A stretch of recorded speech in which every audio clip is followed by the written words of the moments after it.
after the hour for 9 o'clock on this Thursday morning. It is the 23rd of September 2021. Welcome to Talking Point for today. My name is Kamara Ito, your host. And of course, we have guests this morning right here on Talking Point. The focus this morning is we're going to narrow down onto CREAD, so you can stay tuned to DBS. Talking Point for today is being brought to you through the kind compliments of Flo Dominica. We'll take a short break. When we come back, we'll get back into today's program, Talking Points.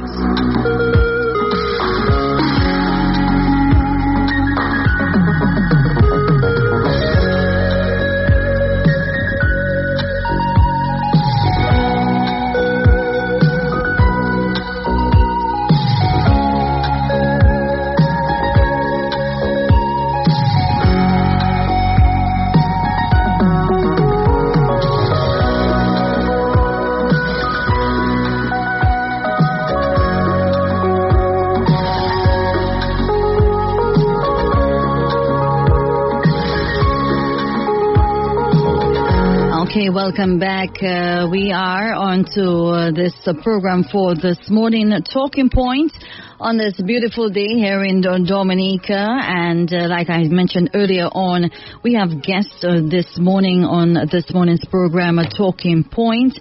The focus will be on CREAD this morning, and we are joined by our guests online. So on the telephone line, let's go across and we say good morning. Good morning to you, Tony Cyrille, who is one of our CREAD representatives here this morning. Good morning. Hello. And how are you doing this morning? I'm fine.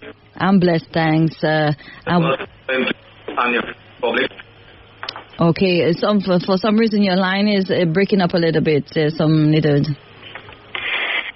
Hi, Karen. Good morning. This is Karen. Hi. Good morning, Karen. How are you doing this morning? Very well. Thank you so much for having us. Just wanted to indicate very early that we are joined by Ryan Anselm. So I'm going to turn over to Ryan so he can give his formal introduction. Tony will do the same, and then we can jump right into it. Okay, no problem. Good morning, Miss Ito, and good morning to the listening public. I want to say a special good morning to the farmers and the teacher folks. Mm-hmm. My name is Ryan Anselm. I'm the Technical Officer of Projects and Services in the Ministry of Blue and Green Economy, Agriculture, and National Security. I'm also the National Correspondent for the Food and Agriculture Organization. We call it F. So I'm very pleased to be here, joined by Tony and supporting the process to talk about utilizing agriculture. Okay, and we say again, good morning to Tony Cyrille, who's on with us. Tony, good morning. Hello, good morning. Good morning. Yes, I think I have a tough task following Miss Anselm's great introduction. But my name is Tony Cyrille. I am the agriculture specialist here at CREAD. And pretty simple, but the road is tasking, and we work in collaboration with the ministry to see that the sector moves forward in the best way possible and looking at all ways to capture it in a resilient manner. Okay, all right. And we all know that the CREAD is all about, just ensuring resiliency here in Dominica. Tell us about CREAD's role in developing Dominica's agricultural resilience. Okay, that's a good question. I think CREAD's role is primarily helping develop the policy framework to guide Dominica to a resilient agriculture. And CREAD so far has been instrumental in working with all agencies, so as the Ministry of Agriculture, ECA, putting together the National Just Agriculture Policy with the FAO in developing the transformation strategy.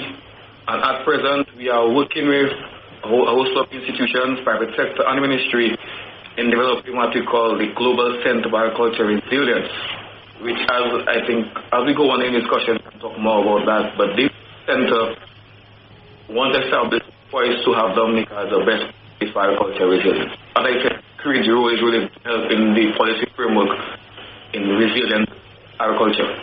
We know that the aim of CREAD is, like we mentioned earlier on, is the aim of resiliency. And it's important that, resiliency doesn't look at just at the other aspects, but agriculture forms part of that policy and that transformation as well, just ensuring the resilience of our agricultural sector here in Dominica.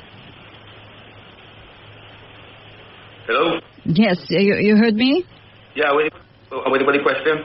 I was saying that we know that, the CREAD's role is to ensure resiliency in Dominica. And it's important that, it's all facets of Dominica is covered under that. And agriculture is one of our main products here in Dominica, or the main sectors in Dominica. And to know that, there's a policy and everything in place, for maintaining the resiliency in the agricultural sector. How important it really is for, the agricultural sector to remain resilient here in Dominica? Well, I think the coordination role that CREAD plays and the mandate given to the Ministry of Agriculture is to provide food and nutrition security. And by that, we have to be conscious of we cannot do business as usual, because the experience of natural disasters, and not only natural disasters, pests and disease, we have to have an agriculture food system that is resilient, sustainable. And so we're happy to work with CREAD to give us that institutional framework, that legal regulatory framework that can propel the agriculture industry to be successful, to be a dynamic one where all can benefit in terms of food and nutrition security, and when we look at the rural space, what we want is to improve the livelihoods of our farmers, our agro-processors, our hucksters, and that everyone benefits from the agricultural sector. So we believe part of our mandate is how we craft a sustainable food system that is resilient, that we can have economic benefit from, and to, because we have to be conscious that Dominica is an agrarian country, and we support tourism, but we have experience after natural disasters that agriculture is extremely important. And so through different organizations, GCAR, we have framed that legislative framework, and that Cyrille spoke about the agriculture policy and the transformation plan. Okay, thank you so much, Ryan. Dominica as a global center for agricultural resilience. Tell us more about that. That was mentioned a little earlier on. Dominica as a global center for agricultural resilience. Okay, before we go into the actual GCAR, let's give a little background. We know Dominica is one of the states in the OECS or even the world which is most vulnerable to climatic disasters. Our records can show that for the past 5 years, even go back to Hurricane David, we have been very vulnerable to climatic events. That being said, there is data to show the correlation between decline in performance growth and climatic events. Now, our clients, if you want to say, in that sector, farmers and fishers, are some of the people with least resources. As a result, you find they are least capable to implement adaptive measures to a climatic event. So what the GCAR does, the GCAR is Dominica's commitment to rebuild this sector in a climate-smart way and allow for the resilience to be instituted throughout the food systems. So what you have happening is the sector will grow in a way that everything along the food system, talking about research, innovation, implementation, monitoring, evaluation across crops, livestock, and fishing systems are done in climate-smart manners, where the sector now will develop, and Dominica as a whole will become a best practice. The other small island states within the OECS, CARICOM, Latin America, can now use that as a model to implement these measures we have taken. Now, it's not just looking at productive system, but it will consider looking at gender inequalities, data management. So it's a whole process. And it's not done in an individual capacity like this, let's look at how we're going to fix one issue, but it's looking at how we're going to the entire sector. It's a holistic approach.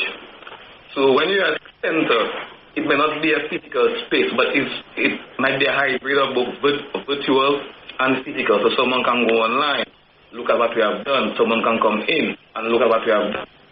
So that's why it's a global center. So the idea is make Dominica the best practice for agricultural resilience, where small island states now can model after Dominica. But just to support what Mr. Cyrille has said, we have to understand that the historical perspective of storms and hurricanes from 1979 to present, we have about 18 tropical storms and hurricanes, and that is significant. And so the GCAR and whatever we do has to be in a resilient manner, in that we have to look at our soil type. Dominica basically is one of the most mountainous countries in the OECS, and what research and studies have shown us that the hurricanes and natural disasters will be more intense, it will be more frequent. And so we have to build a robust, resilient agricultural system. And I always say for us to have these systems that we talk about, we have a robust economy. And so it's not only agriculture or tourism or infrastructure, but part of building that resilience, we have to have a robust economy. And so our slopes are 30%, our soil types are prone to landslide. So it's not business as usual. We have to work with the farmers, with the fisher folks, with the agro-processors, and build resilient infrastructure. And it's important that GCAR that we talk about, the global center, lead in demonstrating the best practices. And how we want to present GCAR is that institutions, partners, donors will look at Dominica as a research institution where we can demonstrate research, do research and development, and transfer knowledge and technology in a resilient way. So to explain to them, if we want the best practice to plant ginger on slopes, we want that to be demonstrated in Dominica to have that. And so that is basically the whole idea of the GCAR, demonstrating best practices and to see how we can. It's not a Dominica global center. It is for seas, small island development states, and so we want to bring everybody on board. And the name suggests, global suggests that we want to bring small developing island states to push the resilience agenda.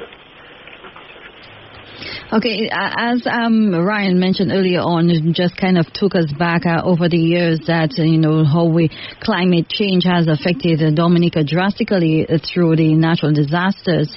And I guess in that GCAR are now operating to make things, especially in the agricultural sector, more resilient. Considering what we're going through this pandemic right now, are there any considerations or strategies that will be implemented to maybe combat the impact of, let's say, the COVID-19 on the agricultural sector, the farmers, the fishermen? Hello. Like Ryan said earlier on, and it's pretty interesting that as we are now implementing the GCAR to deal with climatic events, another event has come upon us which is not climatic, but it is still an event which poses a threat to our agricultural sector, and not just food system, but agricultural sector in a whole, how it affects the home and the income and ability to access financing. So the GCAR, in essence, though it is not completed as yet, the idea is to create a resilient sector beyond food systems that will deal with any intervention, any interruption, which has come across and put a dent in the system. So I can maybe now pass over to Ryan, where I can talk about the present initiative by ministry dealing with the COVID-19 and how the ministry have dealt with it.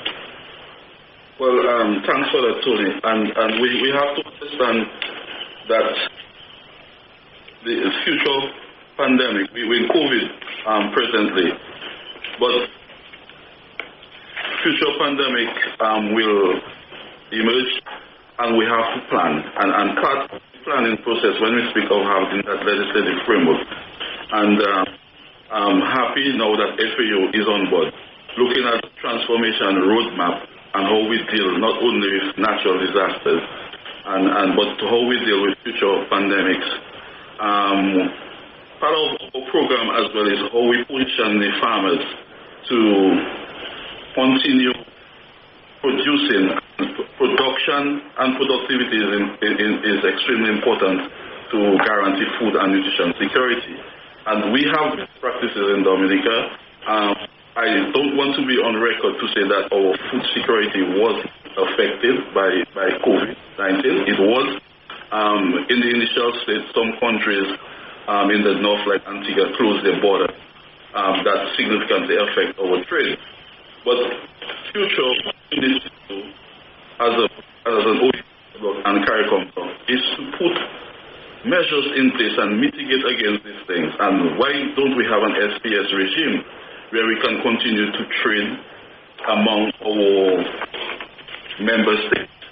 And so we have to look at that. On the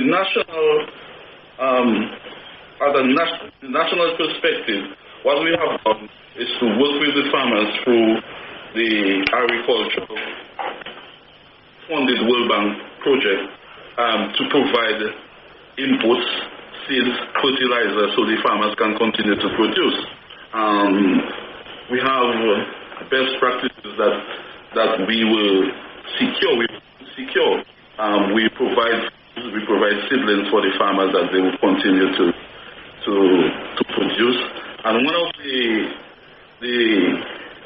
measures to combat COVID is that the individual have to boost their immune system. We're very thankful that the Ministry of Agriculture could work with the farmers to provide food to the public that they could boost their immune system. We encourage people to be vaccinated. We encourage people to take their masks.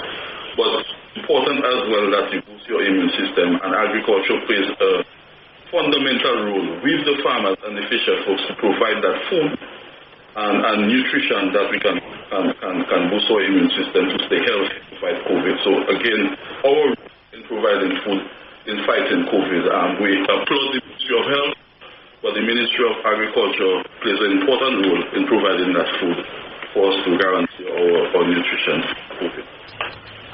All right, it is 23 minutes after the hour for 9 o'clock on Talking Point this morning.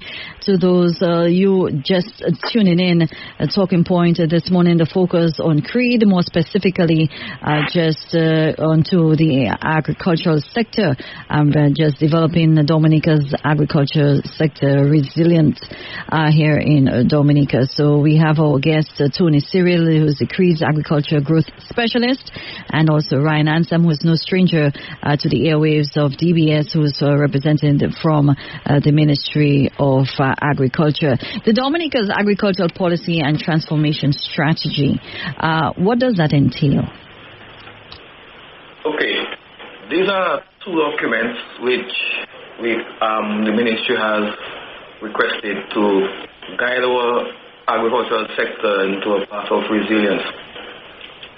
We cannot talk about these two documents leave out the GCAR, because GCAR would be the umbrella to guide everything.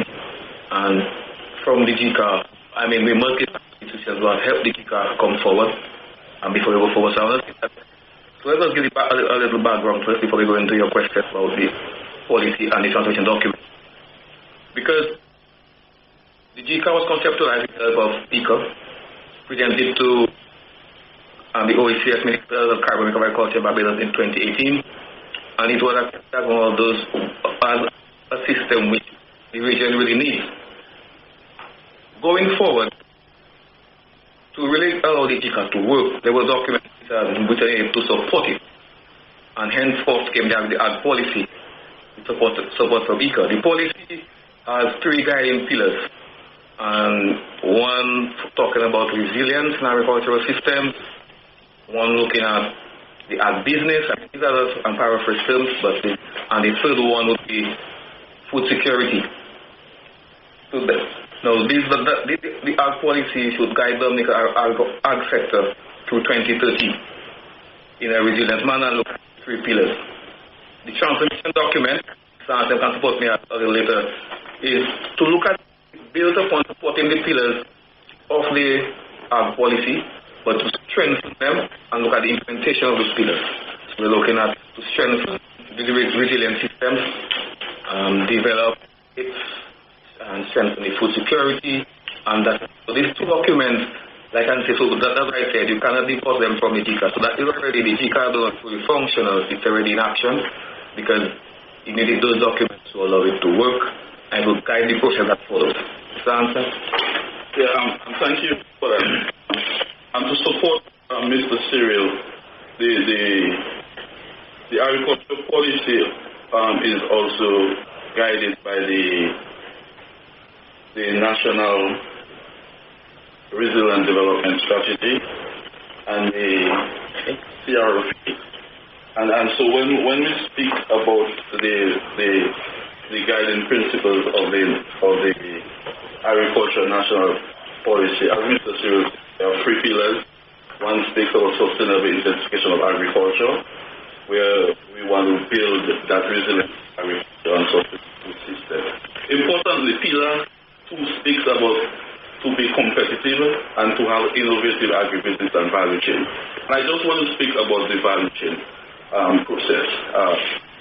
So our system has to have that value chain component, and whatever we do, we have to develop the value chain. And I will just give an example so farmers and fisher folks, everybody listening can understand. When we want to develop a subsector, if we take ginger for example, we want to take that ginger from the time we plant it to the market. So all the intervention that we have to do in terms of wood selection, land preparation, in terms of all the agronomic practices, the harvesting and transportation. So we want to look at the entire value chain and getting that ginger to the market and to the consumers. And so that is the approach that we're taking. We want to all the value chain. And one of the fundamental pillars is to provide food and nutrition security. We have to make food affordable. We have to make food accessible. We have to make food available to the population. So these are some of the objectives of the food and nutrition. We have to use high quality food so people can eat safe. When we talk about agricultural health and food safety, we want people to eat safe. And so part of the agricultural policy is to guide how we function. And we are very thankful for the Food and Agriculture Organization that providing that transformation roadmap. And the transformation roadmap is, we can basically say, it's an action plan to that policy. So it describes all the interventions and the actions and all the activities to guide that policy. So the soil health, the resilience that we talk about, the development of priority value chains, the transformation will tell us how we go forward. One critical component of the transformation is how we restructure the agricultural sector, not only the ministry. Yes, we have to do institutional strengthening of the ministry, but how we restructure the agricultural sector. As we said before, it's not business as usual. No longer we can plant a banana plant and turn our back. We could do that before. But because of the intensity of climate change, because of pests and diseases, because of the constant leaching of our soil, we have to do things differently. And sometimes our farmers tell us we've been producing for 60 years. We know how to produce. We've been planting bananas there for 30 years. But it's not as usual. We have to do soil tests, we have to do the technology, we have to bring all the innovation, we have to bring all that knowledge and retrain the farmer, retool the farmer. And so business cannot be as usual. Things are changing, and it's changing rapidly because of climate change and other factors. And I totally agree with you, because honestly, it just cannot be business as usual, considering the fact that how rapidly our climate is changing with us. So we have to be ready, and happy that, the CREAD has taken the role in, just ensuring that Dominica's agricultural sector, remains firm in times of climate change. But let me ask maybe Ryan or maybe Tony might be able to answer more specifically in terms of, the involvement. As you said, that the Ministry of Agriculture, it comes with the farmers, the fishermen. The involvement of the farmers and the fishermen, is that required to ensure the success of, maybe the GCAR and any of the policy and transformation strategies? Absolutely. The policy framework is a public sector-led, with strong involvement and participation of the farmers and the fisher folks. And we always bring in the fisher folks and the agriculture. It's critical to understand. Part of the agriculture sector is the fisher folks. We talk about crops, and if you want to define what the policy and what the agriculture scope is, we talk about, which is primary production. We talk about livestock and fishing, and how we deal with the marine and aquaculture. The secondary would be the small scale, the agro-processors, and how we use that value chain to meet market. So when we speak about the agriculture sector, we have to have major and primary stakeholders as well. And so we don't want to say the fisher folks and the livestock and the crop farmers. We need to go into the agro-processors, we need to go into agro-tourism, which is important, and all its linkages to agriculture. How we bring the Ministry of Health, how we bring the Ministry of Education to guide. So to answer your question, the ministry and CREAD role is to provide that legislative framework, that legislative regulatory rule, so that the sector can perform. We are providing that for the farmers, so we cannot do it without the participation of the farmers. What you don't want is to give a policy to someone or stakeholders, and it cannot be utilized, or it is not effective. So it's a participatory approach where the farmers have to be involved, give their comments and things. So we are doing it together with farmers. As a matter, we had about 3 or 4 national consultations with the farmers and individual things. And because of COVID, we really had to, and we want to congratulate the farmers for participating in that. But in addition to that, I mean, it's a good question, but sometimes we kind of tend to think agriculture limited to farmers.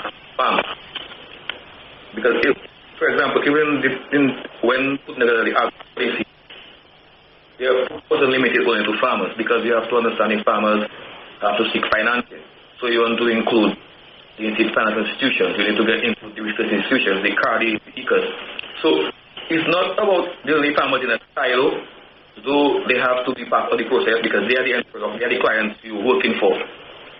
But it's really about including everybody along in the agricultural system, in the sector, and not thinking of farmers as soil and water.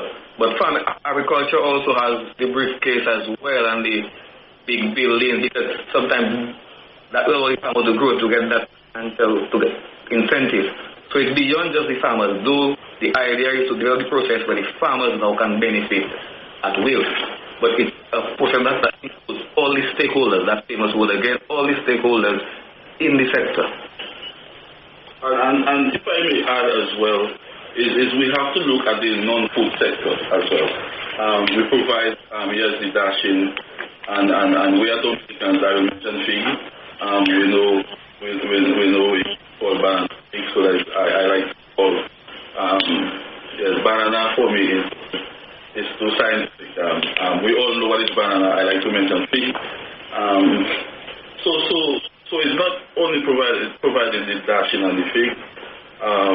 is how we use our natural resources to generate economic livelihood. For example, what I mean as alternative inputs, our composting, our alternative use of things, because we import a lot of feed animals. How do we use our natural resources to, for example, in the future, and looking at doing our own feed in Dominica, using, for example, cassava, and we have a plan and a strategy to move the cassava subsector. And so it's not looking at the primary product, but we really have to look at agro-processing. Agro-processing in two ways. We can add value, and it's a form of resilience as well, because after a storm, you want to harvest, you want to collect, store, or even go into preservation and agro-processing. So it's important that we look at the agricultural sector, not as producing primary products, but how we can better, for example, farm talks, involve the tourism ministry to develop our farm talks, where we can demonstrate that value chain. For example, factory at Makushri. For me, that is basically one of industry can turn into a farm to give a visitor that experience in terms of how it is produced, how it's harvested, how it's processed, how it's distilled, and then at the end of the day you can have, without promoting the drinking of alcohol in time of COVID, but we want that tourist to have that experience of our rum produce. Just to give an example of what we talk about, the linkages in agriculture and not only just producing food for the market. All right, it is 10, as a matter of fact, 9:35, talking point until 10 o'clock this morning. Guys, we'll just take a short break, and when we come back, we'll get back to our discussion here on Talking Point this morning. Just want to remind you that Talking Point is being brought to you through the kind compliments of Flo Dominica.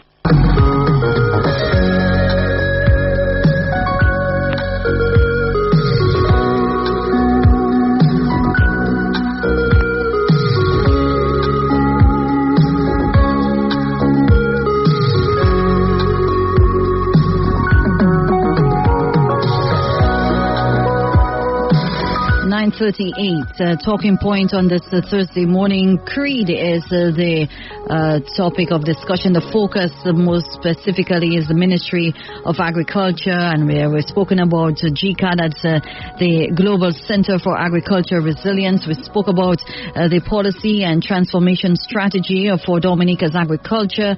We also spoke about the CREAD's role in developing Dominica's agriculture.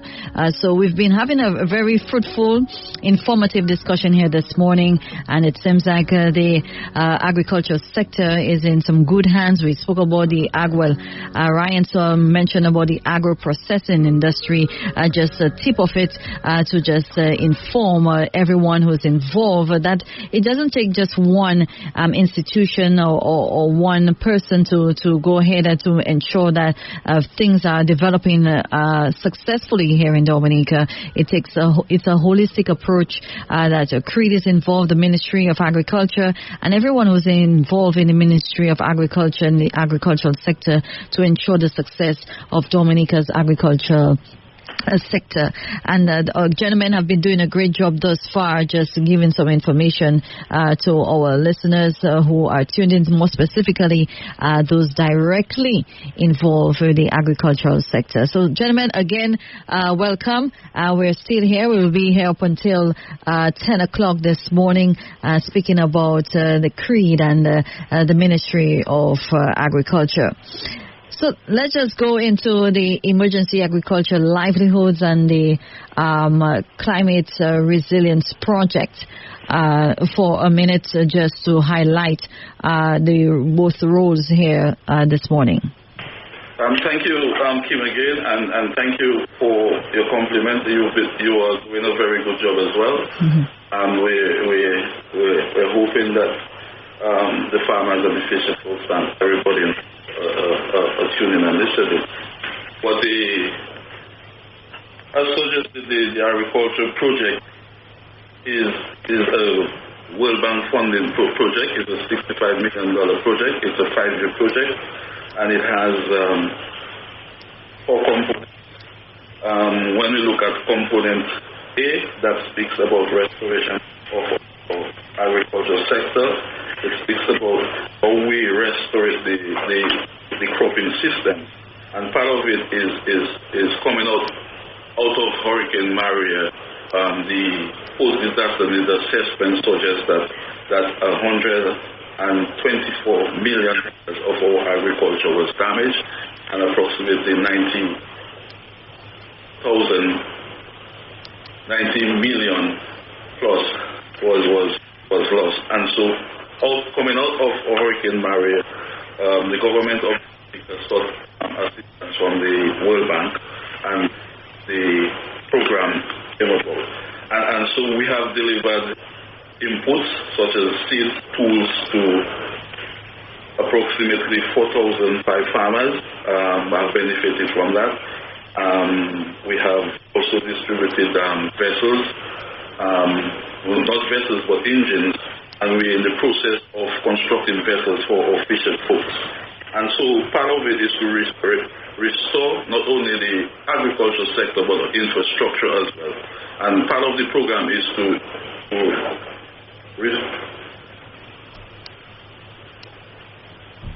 construct and refurbish 5 propagation facilities, one at Lapland, one at Woodfordale, one at the Central Livestock Farm, and the citrus certification program. And we are also working with forestry to do agroforestry component of the industries. And we are particularly happy about the restoration of the livestock subsector. As you know, the Central Livestock Farm play an important role in providing high quality to our farmers. And so component B speaks about the institution of not only the ministry. So component B1 also speaks about the restoration of our infrastructure, as I mentioned, upgrade for the component C speaks about the institutional strengthening of the sector itself. So the program has benefited the agricultural sector, and what we want to move into how we come about with a productive alliance, and that productive alliance is also looking at a value chain approach. How we move priority sector, for example, pineapple, ginger, turmeric. How do we move this sector to be economically viable? And really to make it resilient and looking at markets for these commodities. And so this program has helped tremendously in my mind. Is one of the most important projects in the ministry. We're talking about $65 million spending 5 years in this sector. That is significant. And we believe that farmers have benefited tremendously. Part of it is how we build resilience. So we also want to introduce organics. It's important that we speak about organic. I like to talk about sustainable agriculture. But when we look at sustainable agriculture, we have to be conscious. We are the nature island, and we want to produce our food organically, and it's important that we look at organics as well. The CREAD suggests that we have to, in 2030, we have to see Dominica being organically certified or using the principles of organic. 60% of our agriculture has to be using 60% organic principles, and we're happy to work with the Bureau of Standards to look at the dumb gap, how we certify our agricultural products. And the whole is to have safe, good quality to the market. We want to meet markets. We want to stay in the market. We want to penetrate the market. And we believe the agricultural project will help in that. And the whole aim is to restore our sector, but after restoration, we want to expand and develop the sector. And the project is aimed to do that. First, restore. I believe in the first 2-3 years we have restored. We have come to a form of normalcy, though there are other sectors that need some more support. But we believe we are in the expansion mood right now and moving forward. And so we want to build our sector using the value chain approach to make market. And important as well is our food and nutrition security. We want to be able to feed our people. We want to be able to feed our neighbors and to ensure food for everybody. So much consideration and attention and the vitality of the agriculture sector is being imposed here in Dominica, and it goes to show that even with everything as happening and how important the agricultural sector is in Dominica, it kind of makes you want to feel that we should have maybe done an agricultural subject in high school, or maybe I can consider maybe becoming a part-time farmer or something, considering everything, ensuring the projects and everything being in place to the vitality of the agricultural sector. We earlier on, Ryan, you mentioned about the agro-processing industry, and that too is important as well, because we have heard of all the agro-processing industries, how it has been impacted through climate change as well, and considering maybe even the COVID to some extent. What about the essential oils and the other industries? Okay. Essential oil is a pretty interesting sector in Dominica. It's one that I describe that limited to a particular catchment of the country, the southeast more or less, and other areas as well, but the Petite Savannah area, to a lesser extent, the east and that part of the country. We know that there are about 700 plus acres of agricultural land on the. When we say essential oil, I'll say we kind of refer to the bay industry, first and foremost. So we have 700 acres plus of land cultivated in bay. In discussion with the Essential Oil Cooperative, 500 plus farmers, and annual income somewhere in the region of $2.25 million EC at its peak. Now, the bay industry it supports a lot of households when you look at the number of farmers, people involved in processing the oil. But the bay industry is one which over the past years has a lot of challenges, and there's a need for intervention to increase it. So we know in 2008, 2009, you had Ryan mentioned previously throughout his discussion, we cannot overlook pests and diseases. It's not just only natural disasters, but a rust came into the bay sector, which kind of put a dent in production. The ministry made some under control. Then we had some climatic disasters in that area of the country. We had Hurricane Dominica, we had Hurricane Maria, which really reduced production. During the post-Maria, what we saw was some synthetic oils came on the market, kind of replacing the bay. However, the producers of the perfume and stuff, they really have a preference for our local bay. So our market began to move again, post-Maria, pick up. But along came the COVID-19, and so production facilities being slowed down. The thing with bay has a funny way of being distributed. So what you find is you have wholesalers or middlemen who buy essential oils around the world and warehouse, and they now will distribute to the perfumeries and everybody who wants that. So it's not like our essential oil cooperative can just go and sell to some famous perfume brand in Paris.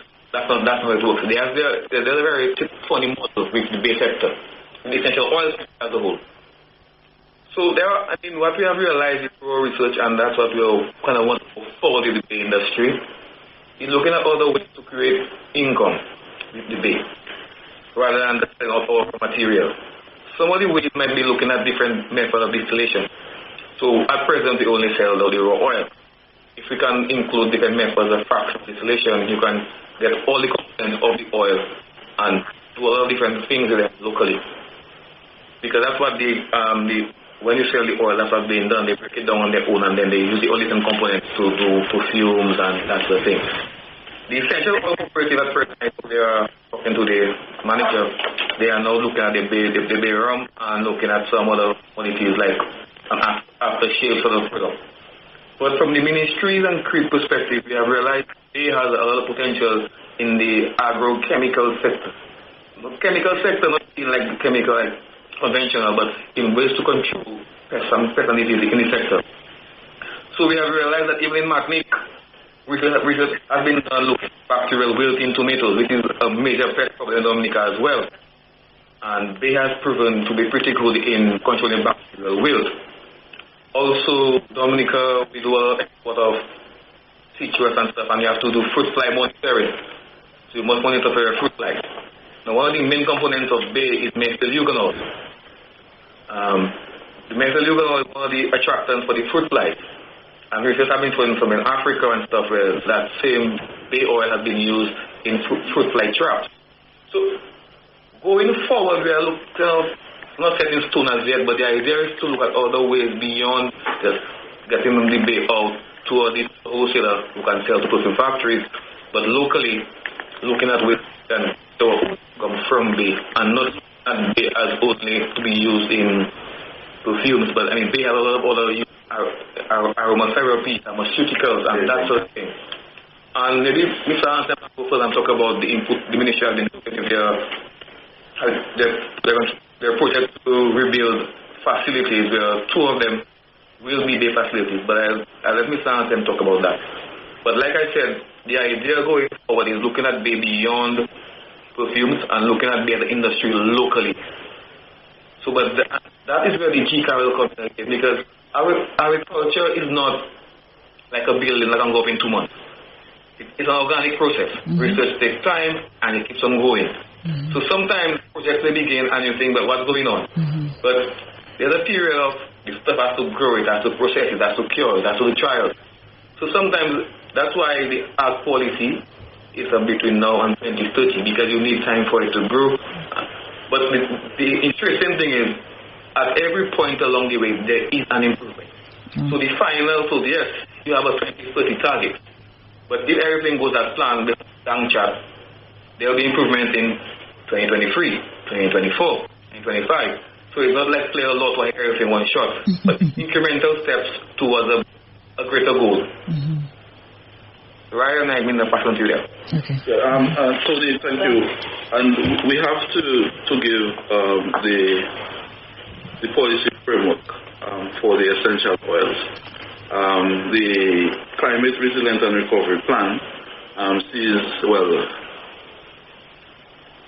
targets the essential oil as one of the areas for development. If we look globally, the essential oils industry is $1 billion industry. When you're going into cosmetics and alternative sources and inputs. So Mr. Cyrille focused on the oil, but there are other oils that we are looking at.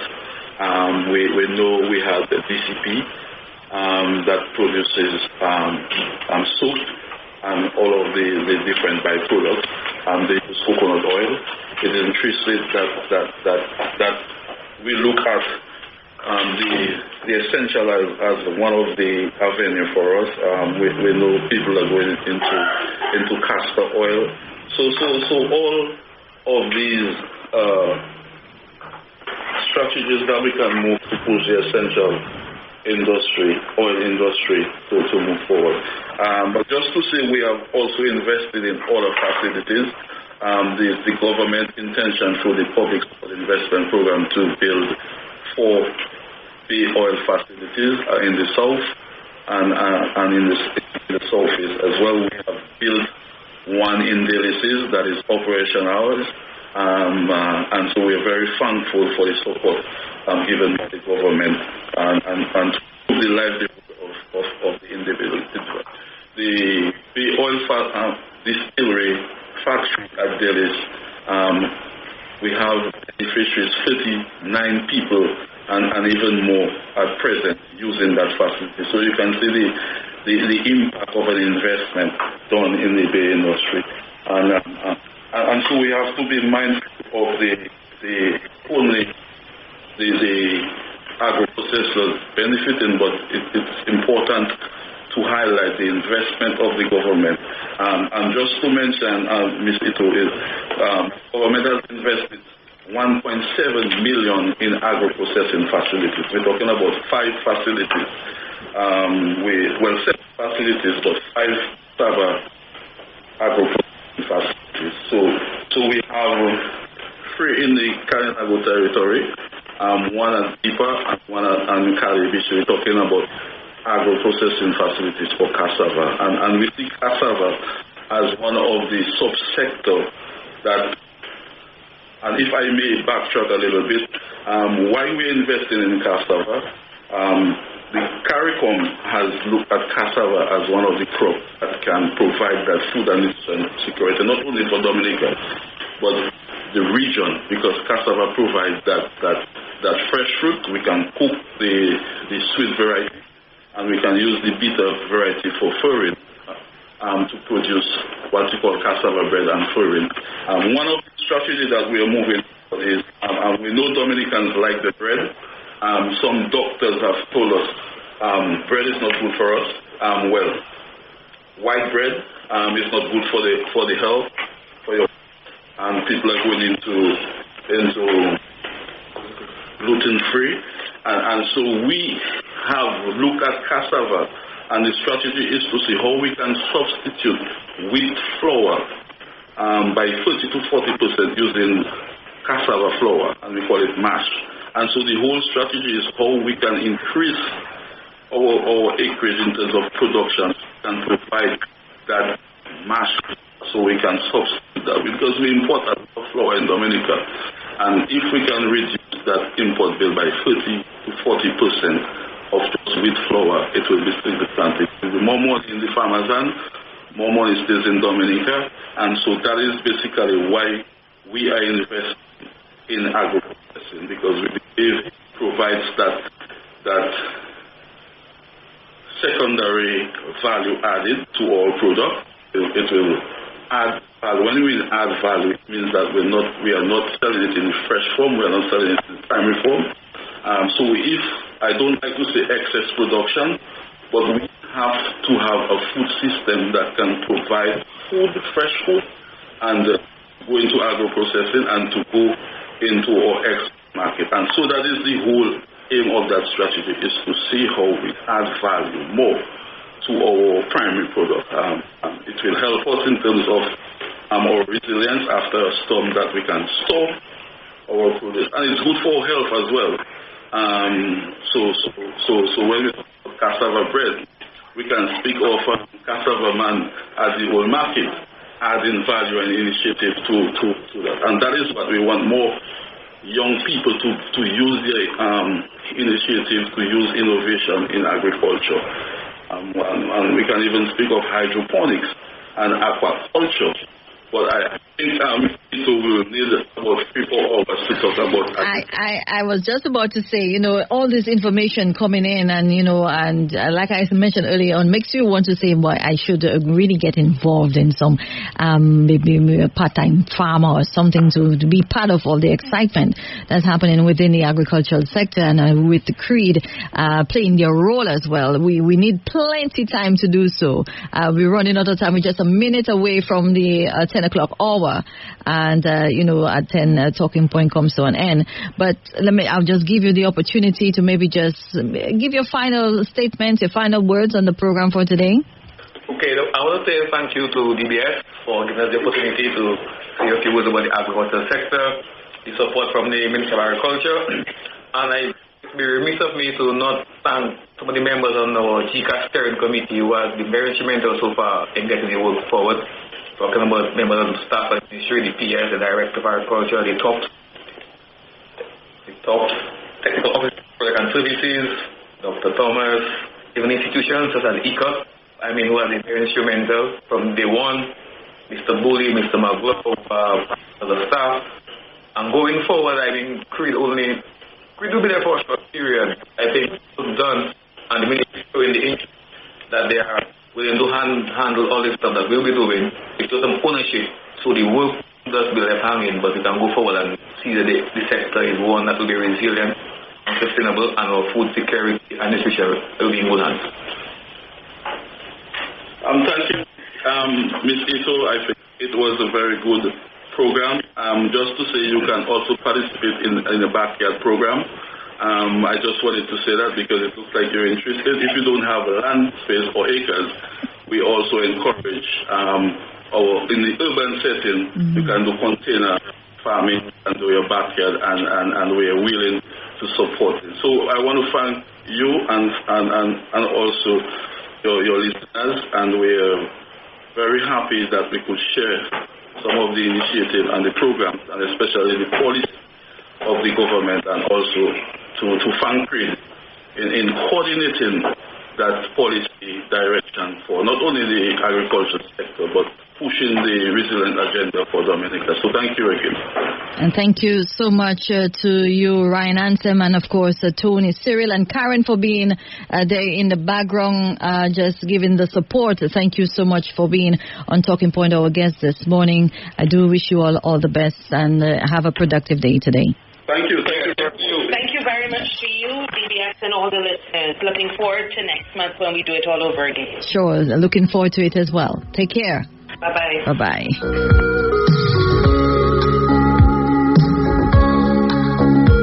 Very informative program on Talking Point this morning.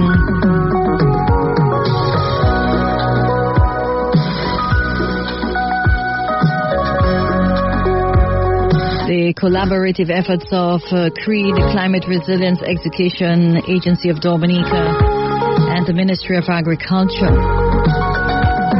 The nation station at DBS Talking Point on this Thursday morning was brought to you through the kind compliments of Flo Dominica.